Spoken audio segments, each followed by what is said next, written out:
All month, we've been talking about climate change. The crisis is here, and we know what to do about it. All we need to do is take the actions we know we should take. My name is Eric Bowman. I'm the communications person at the Canadian Psychological Association, and this is Mindful. This month, we've talked about how we can trust that most of the people around us want to act on the environment as much as we do. How people are taking action in their own communities, workplaces, and schools to make the climate healthier and themselves happier along the way. We've also talked about climate scientists feeling muzzled and being worried about sharing their data or even conducting certain kinds of science for fear of a backlash. And a lot of that, and the barriers that face action on climate, stems from disinformation. And that's what we're going to talk about today as we close out Psychology Month with two science disinformation experts from Science Up First. My name's Rachel Salt. My pronouns are she, her, and I'm the communications manager at Science Up First, which is an initiative of the Canadian Association of Science Centers. Thrilled to be here today. I'm Kira Simone. I'm a PhD candidate at McMaster University, and I study climate change and wildfire in ecosystems kind of around Eastern Georgian Bay and how that affects at-risk reptile habitat. Rachel, I'm going to start with you. And the question that I had for myself before we went into this, and Denis, the guy at Science Up First that connected me with the two of you guys, asked me the same question, which was, are we going to be talking about specific science disinformation here? And I know that Science Up First is out there trying to debunk all the disinformation that happens.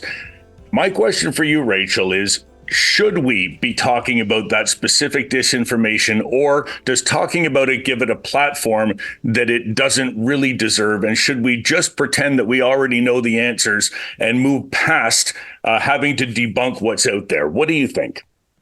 I love this question. I think there is some concern from some researchers on this thing called the backfiring effect, where if you give too much credence to the misinformation that you're debunking, it will send it further out there. But there's some evidence that that effect isn't too big of as big of a problem as folks may have thought.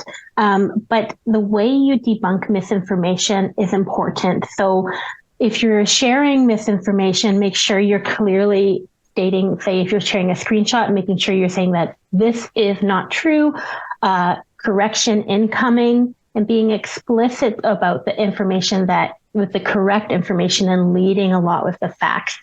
So one thing we always encourage is to not give more voice to that misinformation, so not further amplifying it. So if you see something online that you know is false, not retweeting it or commenting on it excessively, because that and the algorithm will just further give it more eyes to see. So if you are going to do a correction, taking a screenshot, sharing that good information is the right approach. And Kira, one of the things we've been talking about over the course of this month is sort of a chilling effect that's happened on climate scientists, that being that a lot of the disinformation that's out there makes its way into the political realm, and then a lot of politicians behave as though they believe the disinformation. And we've seen in the last decade or so, a lot of climate scientists were muzzled. A lot of their funding was cut by the federal government when that was their bent. That doesn't seem to have fully gone away. I'm wondering if you can comment on that. Have you seen this yourself as a climate scientist, as somebody who's working toward their PhD in this field? A lot of the scientists in that area say they're still feeling muzzled, partly because the structure's now in place to do that. Let's not talk to the public. And partly internally, they're afraid to share some of this information because they know they're going to get piled on if they do. Yeah, that's quite a question. I think I'm kind of at the stage of my career where I personally am not, how do I say this? I rely on grant funding, as science, always and often does, which is dependent on political cycles. And as you have said, this can depend a lot on who is in power at the time and the messaging around that and sort of what the priorities are. But personally, for graduate research, I haven't seen the effects, but I know that there is definitely always talk of how to frame your research as being, it's publicly funded, so you can't, I don't know how to word this exactly, but you have to have the public trust in what you're doing because their funds are supporting you, and relaying this being as objective as possible is kind of the ultimate goal. But I personally haven't felt the effects, I guess, of being subdued in that way, if that makes sense. That does make sense. And I think, and correct me if you're wrong, what you're saying here is you will need to sort of project an image of neutrality, but it becomes difficult to do so when the subject itself has become so politicized. Is that an accurate framing? That is true. But also, I suppose some of the issues come down to where the funding has to be directed. And, you get research funds for a specific type of project. You might have certain questions that you'd like to address, but you have to meet the goals set up by that funding. And that becomes more limited depending on the political administration and that sort of thing. So with science, we always do try to be objective and neutral in what we're researching, but I guess that becomes even more pared down in the context of what the funds have to be used for in the first place. And Rachel, the science is out there. We've sort of talked about this also. The science is there that says human beings are causing climate change. The effects are being felt right now. We can see them across the world. We can see them here in Canada. And we also know what the solutions are. And this is where we're bringing psychologists into this. One thing that psychologists we think can help with is convincing people to take up those solutions that we already know exist. But a lot of them are also doing their own scientific research, how climate change affects people mentally, how people respond to it. And Rachel, I'm hoping you can provide a few insights here as somebody who combats disinformation online. Is there a way that you found that sharing good information, science information, knowledge translation, that sort of thing? Are you saying like the best practices around sharing science, climate science that has the best impact on folks? Yes. Yeah, I think touched on a lot of great things there. I think there is the majority of folks are alarmed about climate change and are really concerned. And there is a, smaller but often vocal group of folks who are a bit dismissive. But also climate can feel, talking about what we're seeing in real time can also feel really heavy. So eco-anxiety is definitely prevalent, especially with young people. So creating a space where you know that it's okay to talk about those feelings and how those are making you feel, encouraging folks to connect with nature, because we know that when we spend time in nature, it lowers stress, but also there's studies that kids who spend time in nature are more likely wanting to protect it. And remembering that you're not alone. Also, I think it's good for folks to know that most people, I think sometimes there's this perception that, there's a lot of climate denial, but it's actually quite small in terms of the population of Canada. And also to take breaks in your learning. Like if you're taking in it's good to be up to date, but if you're taking a lot of information in, it can feel heavy. So make sure you're also looking to stories of positive climate action because they really are out there. So at Science at First, we share a lot of strategies around climate anxiety. We know that when people see information around the consensus, that can really help motivate people. We also know folks are really motivated by actions and also good news stories as well. So a combination of knowing the real threats, which I think so many people do, but also with actionable pieces is really helpful. And is there a way for people to do that while not being online? I remember the pandemic being really heartened at this story about dolphins returning to a series of canals where they had no longer, the pollution had become too great and they hadn't been there. And now they're back because human behavior was such that the canals were cleaning up now that everyone was isolated. And it turned out to be a giant internet hoax, like so many other things, which was disheartening. Is there a way for people to do that while not spending time online, or is there a place online where they can find it? Oh, for sure. I think there are so many within so many communities, so many groups with like-minded folks who are engaging in positive climate action.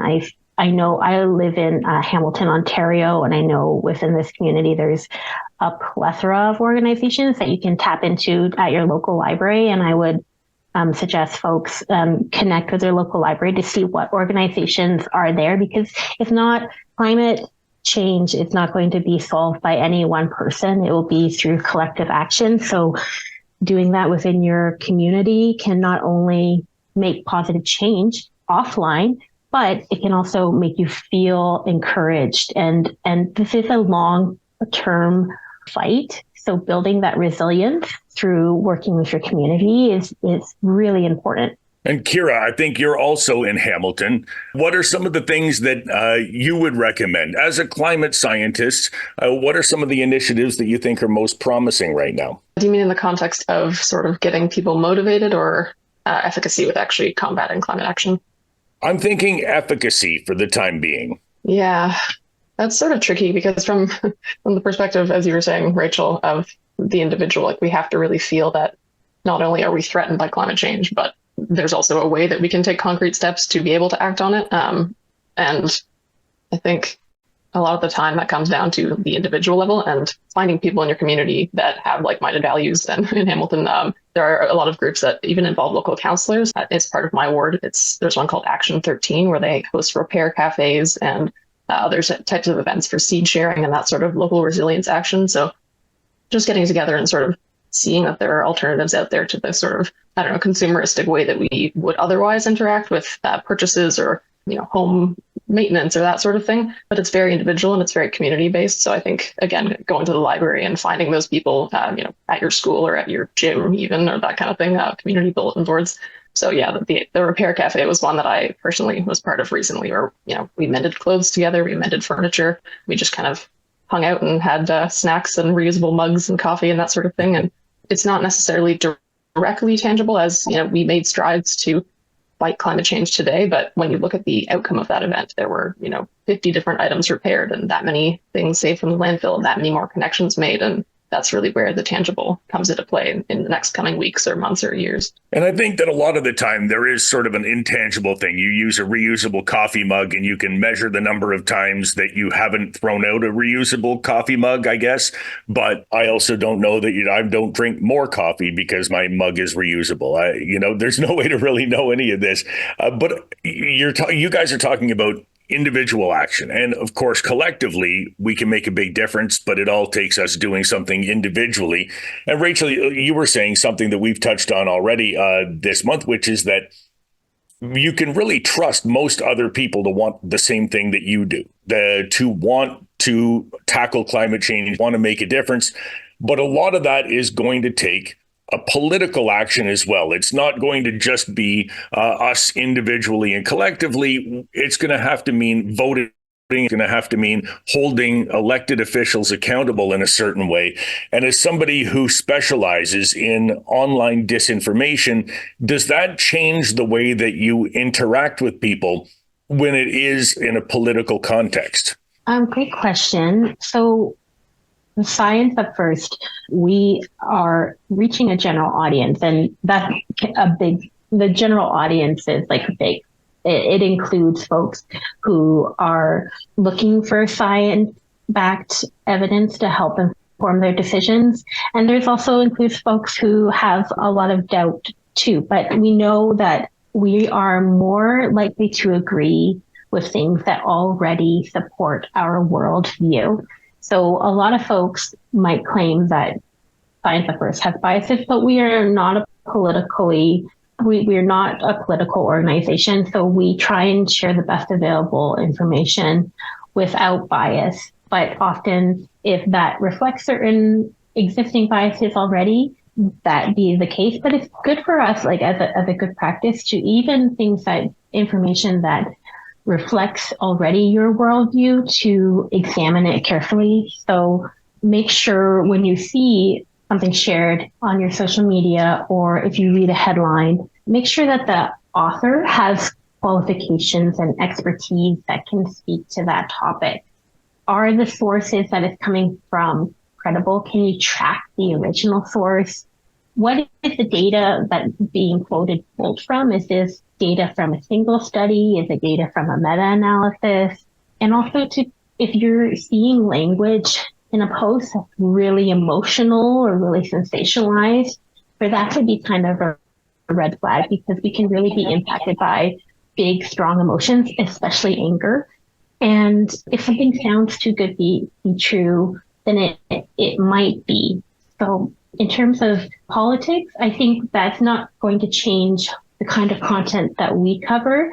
at Science at First, but we definitely will cover different ideas and themes that are relevant that might be showing up in the news. Right. Like dolphins returning to a canal for the first time in 100 years is too good to be true. Yes, I get you.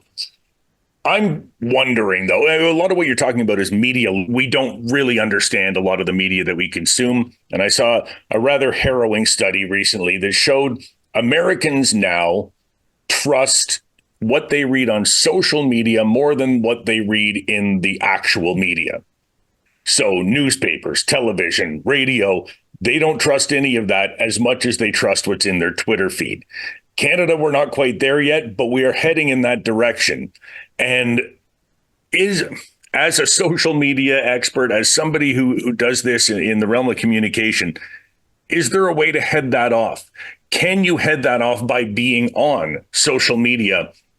Or is the solution to just disengage from it altogether? What's the recommendation, given that this is kind of where we're headed and it's getting worse? I think there's multiple factors at play. We're seeing a lot of really great news institutions facing severe cuts. So that can really limit folks' ability to get quality information via those traditional sources, just because the funding is through either funding or through ads is diminishing.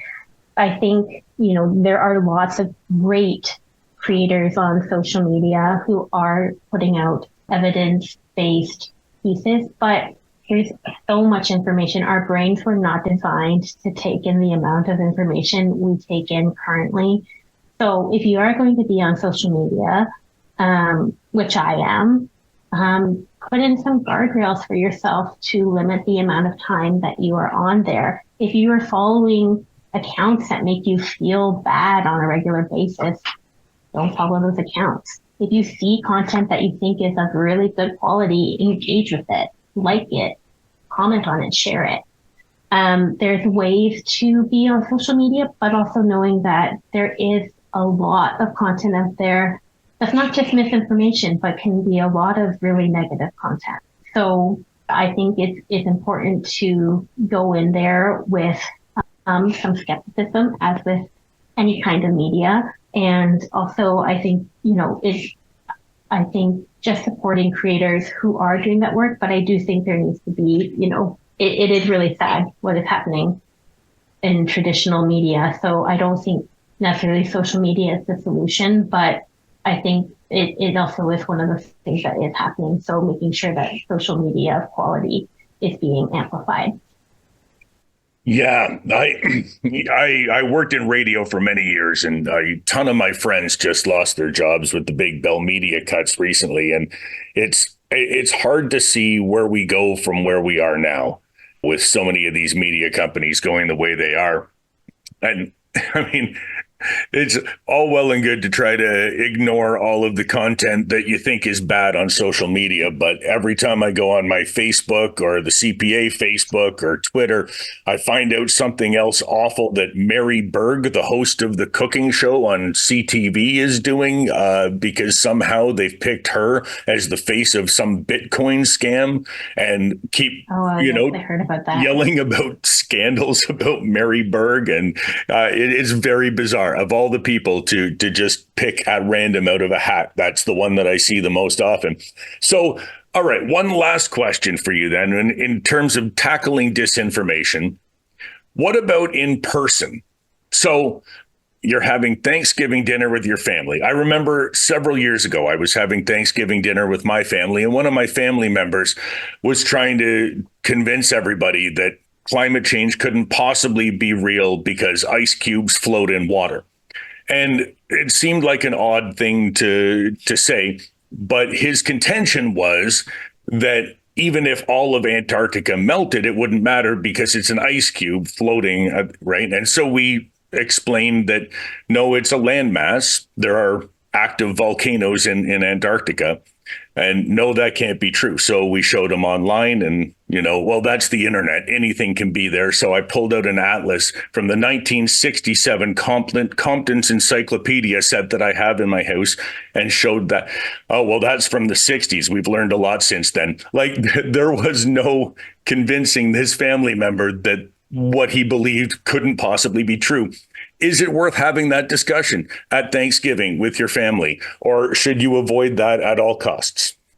I love this question because I think everyone can relate to that just big blow up at the table with family members. And for some reason, it's usually an uncle. And I don't know why. There's a great game called Cranky Uncle where you get to kind of simulate these tactics of misinformation that I definitely recommend created by Dr. John Cook. But should you engage in these conversations? I personally believe that our relationships with others can have the most impact when it comes to misinformation.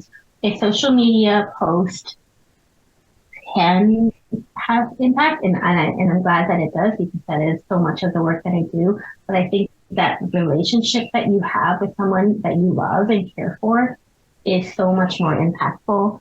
And I think it begins with listening to what their concerns are, and making sure that you can have a respectful conversation that is void of insults or mocking or eye rolling. And then if you feel like you're not able to have it at that given time, then saying like, I'd love to talk about this with you later when things are more calm, because often if things are heated, the outcomes aren't going to be positive.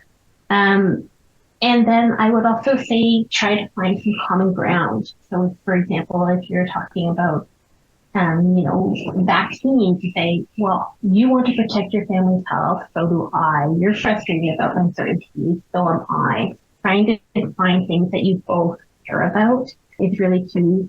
And then also you can discuss, if you know a debunk and you have it right in your back pocket of why that is wrong, wait till things calm down before you whip out the debunk, would be my suggestion.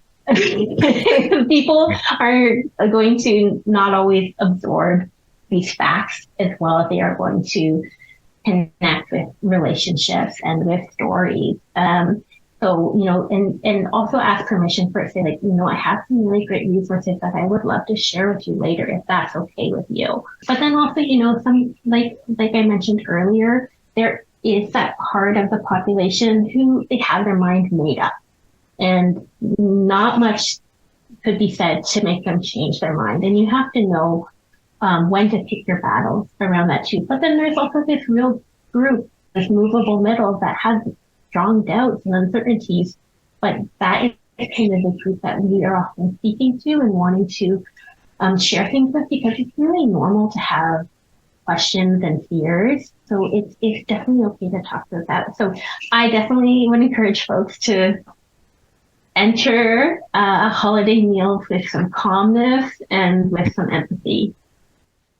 Yes. And, I think less and less often do we have that debunk card in our back pocket, because the conspiracies change so rapidly now that, you're quite ready to confront the conspiracy that climate change isn't real because David Suzuki owns a house, but you're not ready to confront climate change isn't real because Greta Thunberg is an alien frog from Mars or whatever, right? Like, it's so new and crazy, and like there's no way to respond to all of it at once. So I think that you're right.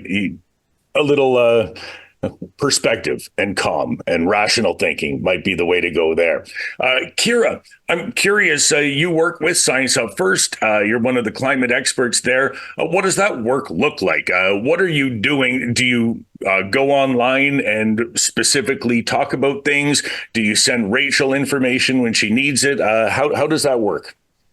Yeah, so I'm one of the expert vetters with Science Up First. So my role is mostly to sort of behind the scenes verify the social media posts that have been created, especially about environmental science and climate change topics. So I go through and sort of double check that the evidence is up to date, and sort of putting the best science foot forward. So with the most accurate and, most engaging information as well. And I'm wondering, if you can explain a little more about that and get a little bit more into the weeds, because I know that, one of the things that I try to do is science dissemination. I try to be a knowledge mobilizer for psychological science. And invariably, when I write a piece, when I, put something out, I'm getting it a little bit wrong because I don't have the foundational knowledge in that science. And my real question is, how much do you nitpick, right? Like, if you got the numbers wrong, that's one thing, but is the general sense of the thing, or do you have to, in the case of Science Up First, do you have to make sure that it is 100% exactly accurate because that's the mandate of the organization? Some of the work that I've done has been taking on a post that is like formatted and sort of ready to go, and then I'm going through and making sure, yes, like you said, the numbers are correct and the research cited is the most recent and the most thorough, I suppose. So in that way, we're always trying to portray, well, and just share accuracy. But some of the time it's also that there's a topic that they're curious about that Science Up First, that is, would like me to delve a bit deeper that I might have expertise in which case I'm sort of like drafting the post and putting all that together. But maybe Rachel can talk a bit more about the mandate of the organization. Yeah, so Chair does a fantastic job. She's also a fantastic science communicator as well. So I think that's a big part of what we do is making science accessible. Our posts, we strive to always have things at a grade 6 reading level. This approach might involve some oversimplification, and not all nuances or details may be explicitly covered, but we always encourage readers to then go into the reference material or ask us questions if they want more information there. But we are doing for social media, trying to do our best to cover what the scientific consensus is. If there are dynamics or perspectives are evolving, to be clear on that. I think emerging viewpoints and that the current consensus might be reached. And also, we sometimes, a lot of our posts will get reviewed by more than one vettor when it's a particularly difficult topic. And scientists disagree on things too. Sometimes there's this idea that, scientists is just this hive mind, but there's lots of different thoughts around things. So we sometimes will go back and forth on the detail until we feel like we've got it quite right. Accessibility is really important to us. We always try and strive for a grade 6 reading level for all of our posts. And we try and only have a certain number of words, max 100 words per slide. So it's very readable. And sometimes that involves oversimplification. Not all the nuance will be picked up all the time, but we really encourage folks to check our resources too and ask us questions where we can expand more deeply on a topic. And we know that our audience also doesn't always have a scientific background. So there will be some pieces that will get missed. We also have a collaborative approach. Sometimes our posts are vetted by more than one vettor and who will bring different expertise to the table and different views. Also, we know that, we're always looking for the scientific consensus too, but we also know that science is not stagnant, it's always evolving. So for different emerging viewpoints to be under consideration and incorporated is important to us as well. One of the other things that we've talked about this month is young people in general. Like, the two of you are young people. You are part of the fight against climate change, the movement toward action, the debunking of misinformation. And I was telling one of our guests earlier, when I was a kid, this was the biggest, most important thing in the world to me, was the saving of animals. That's what I wanted to do. And we would have little air bands in our garage in Winnipeg and, play the fake drums on the garbage cans and do an air band to Corey Hart and charge our neighbors $0.25 to come and listen, and then we would donate that money to the World Wildlife Federation. And now I think they're young people are the people who care about this the most, presumably because it's going to affect them down the line. So, Kira, I'm wondering, you as a young person, what got you into studying climate change or studying the environment as your decided career path? What was it that took you down this road? That's a great question. I grew up at my parents' house backs onto a conservation area, so pretty much every time I could, I would spend outside, and there was a little creek back there, so kind of just exploring the banks. And even when I had friends over, we weren't really allowed to have video games, but even if we had, we kind of just always went outside and built little bridges over the stream and kind of hung out there, and that eventually became.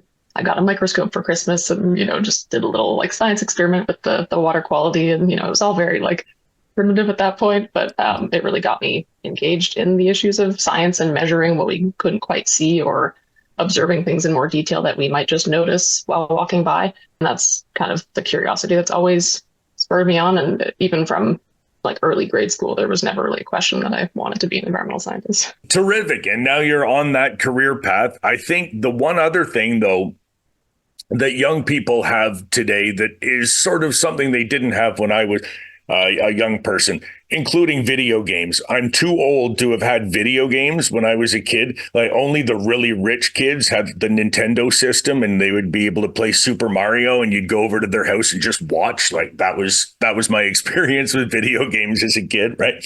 But the other thing now is that young people can be online influencers. And it strikes me that that's one of the things that is causing the most disinformation. And Rachel, I'm hoping you can speak to this, but that you can develop a great deal of internet clout simply by putting stuff out that you know not to be true, but that you know is going to get a reaction. Maybe you could just elaborate on that a little bit as one of the young people doing the opposite thing. Sure. I would counter that a little bit and just say that we are all vulnerable to misinformation and disinformation, and at any age group we can be creating it. And the misinformation that might be more relevant to younger folks might exist on TikTok, but misinformation that might exist for an older demographic might be on different media platforms as well. Like there's a proliferation on Facebook, and there can even be a lot of misinformation on television and cable news. I think also there is some good evidence. I think it's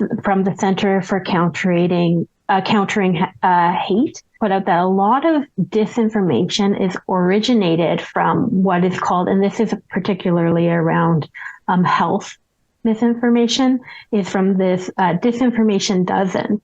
So the Yes. original pieces are coming from a small group and then can be pushed out further by many, many folks. But you definitely are tapping into something that, inflammatory speech or using things that have a big emotion, they're going to have a big reaction, are rewarded on social media for sure. And that will definitely get you a lot of eyeballs in the algorithm. So I would say like countering misinformation in captivating ways. If you are, for young creators out there, hopping on trends, existing trends to share good information and meeting folks where they're at. So if that's where people are most engaging on, how can you create your content to fit in with that as well, and while sharing positive messages? For sure. And you mentioned this disinformation dozen, which I've read a fair amount about.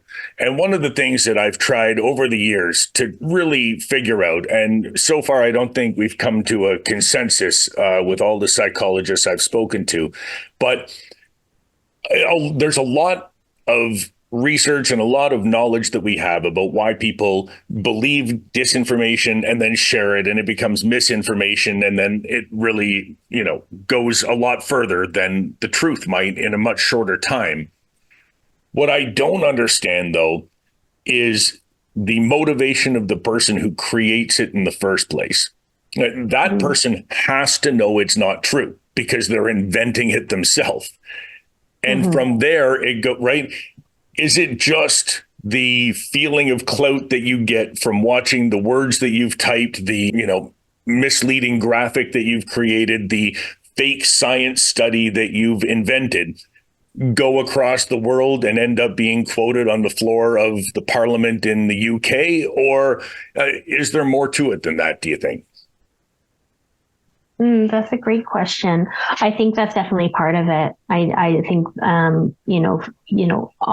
so it's part of the human experience to want to be recognized. But I think another huge part is it can be really profitable. It can be really profitable to share disinformation if then you are saying, well, I have all the answers and also my products will solve the problems.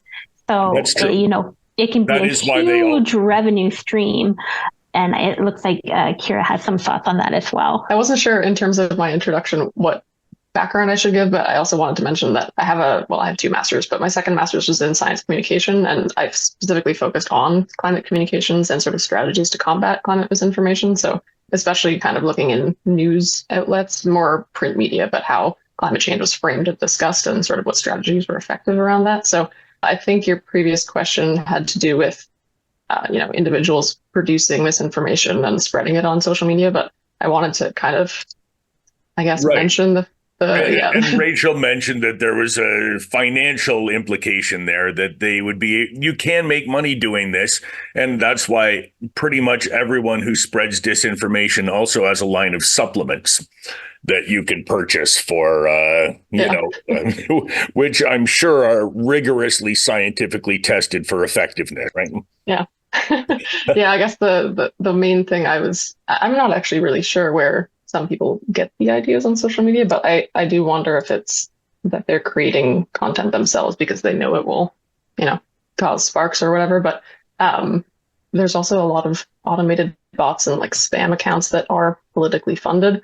And that's sort of a more modern phenomenon because these deceive users and sort of manipulate search results. But then historically, there has been an organized and well-funded creation and spread of climate disinformation to sort of forward political and industry agenda, especially by the oil industry. So I just wanted to kind of bring up that context because it's well documented that information is out there, and the average person gets their hands on it and they spread it widely because it kind of confirms the confirmation bias, but they don't read further to see that the studies were funded by petroleum industry or that sort of thing. Let's talk a little bit about that, because the study is funded by the petroleum industry in the 1970s. And at that time, they say, okay, we need to combat this science that's out there that tells them that we're part of the problem, and we're not going to make as much money if people think we're part of the problem, or if there are rules that say, let's move to renewable energies and so forth.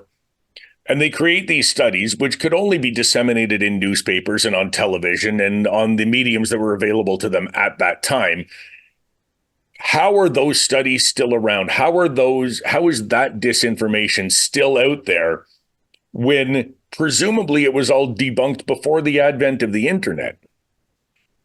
Yeah, you would think. And I mean, we mentioned vaccines earlier. We don't want to get into that whole hullabaloo, but in general, there are studies or just reports that have been disproved in a lot of fields that continue to be brought up as talking points by those that are sort of counter to the current climate agenda or vaccine agenda or that sort of thing. And it doesn't seem to matter that they've been disproven because the audience that's hearing the messaging is just hearing that the study exists and so-called experts found that result. They haven't heard the debunking per se. Right. And it strikes me that when these things originally took place, right, they originally came out with this, counter narrative. The idea was to just sow enough discord and create enough, I guess, reasonable doubt. Yes, thank you. That is the word I was looking for. I was like that thing that they say in the trials that the lawyers have. If there is a reasonable doubt, then you can't convict this person. Well, if I have a reasonable doubt that climate change exists or not, then I can just go ahead and choose to believe the thing that makes me most comfortable, which is that it doesn't. That seems to have been the original goal.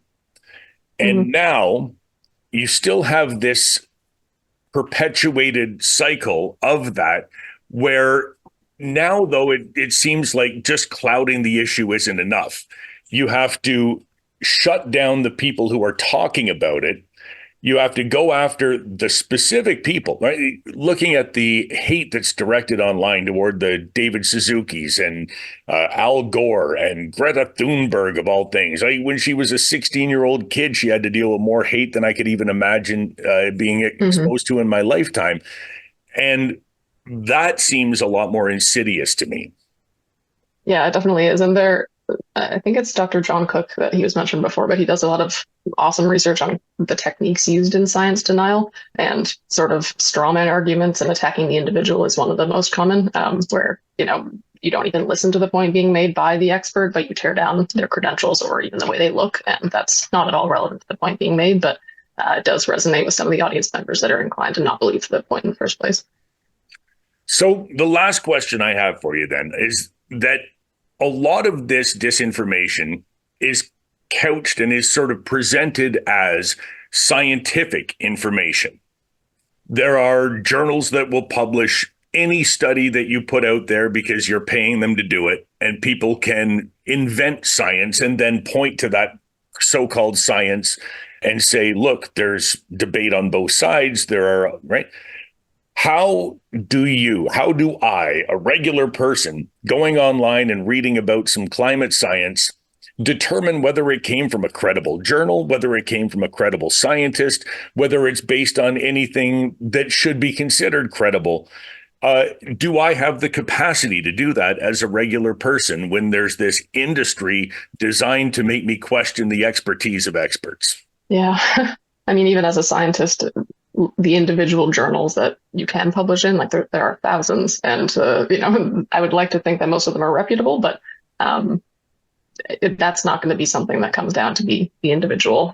I don't want to say layperson, but someone that's not in academia. Like they won't really be able to tell which journal to look at. But the sort of fake expert technique of science denial is also a really common one, where there was actually a petition of, I think it was about 31,000 scientists that were cited as, denying that climate change was human caused and that would have any effect on, the planet. But if you kind of look at their individual credentials, these people self-declared whether they had a science degree, which in itself they may not have. I think some of the names included like the Spice Girls. So looking at the signatories, you can see that there was a lack of validity there. But whether or not someone has expertise in an area depends on if they studied it. So people signing that petition that had, a degree in metallurgy, I think was some of the examples. Yes, they might be a scientist by that term, but they don't study climate science or atmospheric physics or really have any ability to comment on climate change and its validity. So I think I'd encourage people when reading anything to do a quick, Google can also be a bit of an echo chamber, but a quick search, especially on the Skeptical Science website, which is run by Dr. John Cook, kind of the key arguments that are out there, but also just looking at the author itself and seeing whether or not they have any expertise in the subject area that they're trying to comment on. All right. I want to close this out. I'm going to ask you a very big and broad question, and I don't expect you to have all the answers to this, but just can you give us an overview of, in terms of climate change and in terms of the crisis that we're facing, where are we now and where are we going to go from here? Well, the science is very clear. There are many published studies saying that more than 97% of climate experts agree that human emissions are causing it, that it's getting worse, and that we have to tear down on fossil fuel use immediately. And the science is settled, and we just, going forward, the issue is convincing the public, talking to, your friends and family, as Rachel mentioned earlier, sort of forming relationships and finding common ground with your peers and with your community, that this is an issue that we need to address for, our children and communities in the future, and having that translated to public policy and our elected officials as well. So I think research is coming along, at least from the academic side of things. Like we're making a lot of headway in understanding what we can do. And but yeah, we need to stop burning the stuff and stop putting carbon into the atmosphere is the bottom line.